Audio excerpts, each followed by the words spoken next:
ইরানের উপর যদি যুদ্ধ চাপিয়ে দেওয়া হয় তবুও ইরান ইউরেনিয়াম সমৃদ্ধকরণ বাদ দেবে না বলে জানিয়েছেন ইরানের পররাষ্ট্রমন্ত্রী আব্বাস আরাকচি।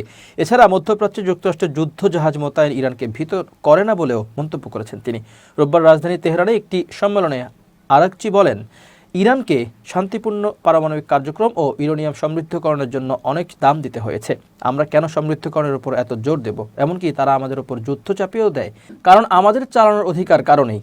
গত শুক্রবার ওমানের রাজধানী মাস্কাটে পারমাণবিক কার্যক্রম নিয়ে যুক্তরাষ্ট্রের বিশেষ দূত স্টিভ উইটকফের সঙ্গে পরোক্ষ বৈঠক করেন আরাকচি।